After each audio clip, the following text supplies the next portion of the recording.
As we saw in the previous episode, Sir Francis Dashwood, after understanding that he had been duped into a religious conversion by his Catholic tutor, turned his considerable energies into founding a club that would vilify and mock religion, especially Catholicism.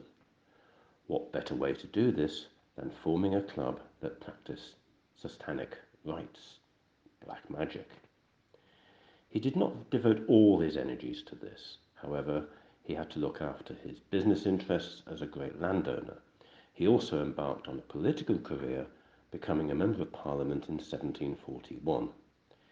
He became a government minister later, but we'll come to that in another episode. Although Sir Francis Dashwood was a baronet, he was not an aristocrat, more a kind of hereditary knight. This meant that he could not sit in the House of Lords, but had to get himself elected to the House of Commons, which indeed he did on many occasions. The fact that Sir Francis would be very successful in organising a club which became known as the Hellfire Club is, in a sense, an indication of the nature of 18th century high society. Apart from massive economic and imperial growth added to the agricultural and industrial revolutions, the 18th century was also an era of insecurity. The concept of democracy was fighting against the concept of aristocratic privilege. This century in Europe is often referred to as the Enlightenment, and certainly religion no longer had the appeal to many intellectuals, and the Anglican Church was seen as a stale, tired old institution. In fact, the contrast between the 17th and 18th centuries couldn't have been greater. In Britain, this was a century of enormous literary and cultural output. This was the century of Daniel Defoe, Jonathan Swift, and Samuel Johnson, to name just a few. All over Europe, philosophers were proposing new ideas that would probably have been heresy the century before. Britain was no different. Thomas Paine, Adam Smith, and Jeremy Bentham are just three examples. Britain controlled a vast proportion of the world's surface, had the most powerful navy the world had ever seen, but there was a growing discontent in many sectors of the English-speaking world, the most obvious example being the American colonies. This discontent was supported by many intellectuals in the UK and had widespread support among the general population. Indeed, many saw the American Revolution, which was to come, as an opportunity to complete the work of Britain's 1688 Glorious Revolution, as it was popularly known. It was a period of massive wealth and abject poverty. Slavery still existed, although the strong anti-slavery movement was already gathering momentum. Within a few decades, this would make Britain the world leader in the abolition of slavery. Charles Dickens, writing a century later, called this period the best of times and the worst of times. Many people, including Sir Francis Dashwood, had enormous fortunes, while large numbers of people lived in terrible poverty and squalor. It was an age in which the rich dressed elaborately. Men wore wigs, makeup, and high heels. But don't let appearances fool you. They were quick to fight duels and use violence in general if they thought they had been insulted in any way. Sir Francis Dashwood was no exception. It was a libertarian age in which just about anything went. Excesses in sex, alcohol, and gambling were the order of the day. I could go on, but let's get back to the story. It was in this atmosphere that Sir Francis Dashwood set about founding his club in 1749.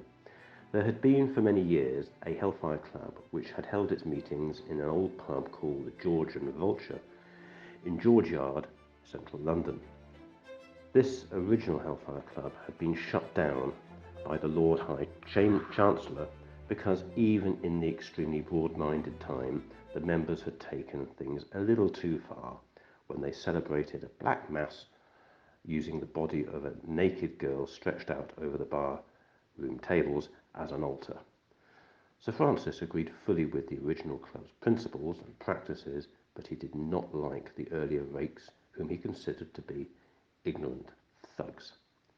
His club while it would involve similar sexual and other excesses to the other clubs, would be far more sophisticated and at a far higher cultural level.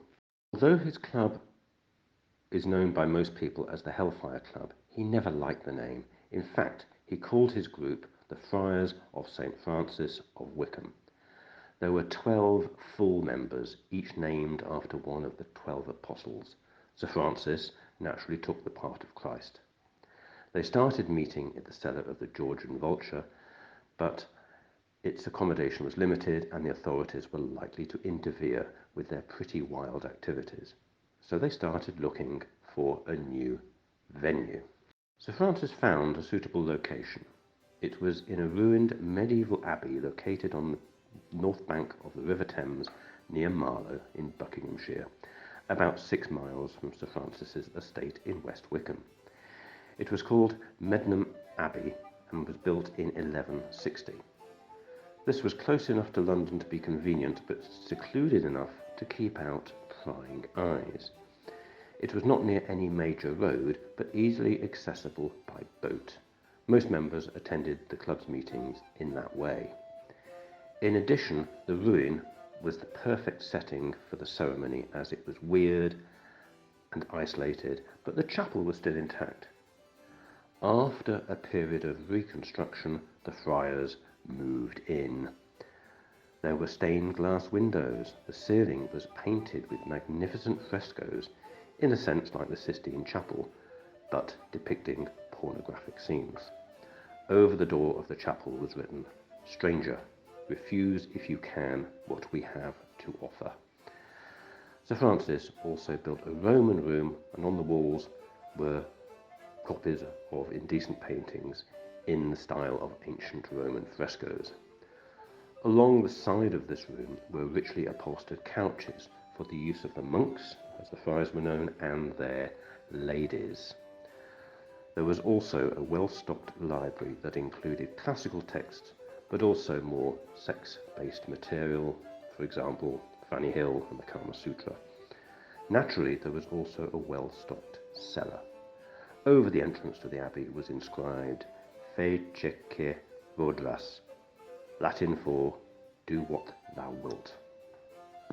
The grounds around the ruined abbey were filled with statues and marble pillars ascribed with Latin or imitation Latin inscriptions, which was twisted to make puns in English. The list of features is endless. So who were the members and what did they really get up to? There are various accounts, some of which are conflicting. Who these people were and what they did, first in Medmenham Abbey and later in the West Wickham Caves, is the subject of the next episodes.